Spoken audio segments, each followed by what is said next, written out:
Hi, this is Chrissy, and today I want to jump into some language stuff and really talk about identity.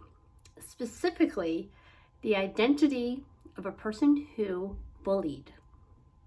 Now, you may have called them a bully in the past, and you may call them that again in the future, but I want you to stop using the term bully, and I want you to start using the term person who bullied. And it sounds like a very small difference, but in a society that is quick to use labels to identify people and their behaviors and their future behaviors, it can be very damaging, but it can also be a place that we can give people power back. And if we want to change somebody from a bully to somebody who used to bully, we need to use the terminology that sets them up for that. And that terminology is person who bullied.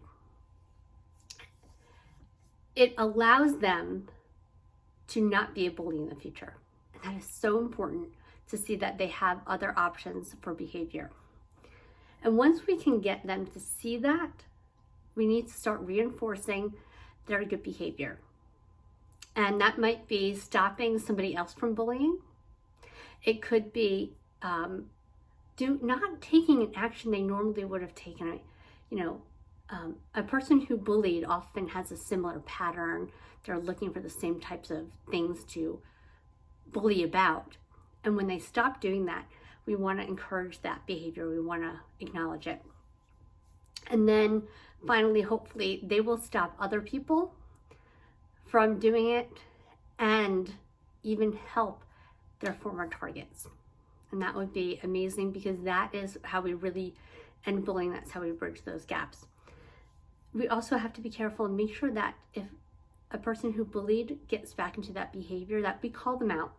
And it doesn't have to be yelling and screaming and punishing, but it could be acknowledging the past good behavior, acknowledging that they've been doing a really good job, acknowledging those past moments. And then maybe ask them a question like, did something happen today that made you feel like you could do this? Because often something happened in the day that triggered them to have negative feelings about themselves, and that is what pushed them into revert back to those old behaviors.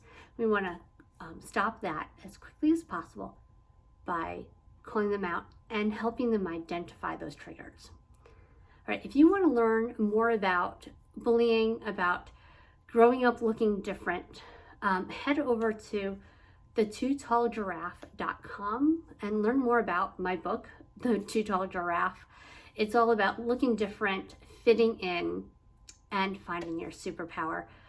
All right, I hope to hear from you soon. Otherwise, I'll see you next week in the next video.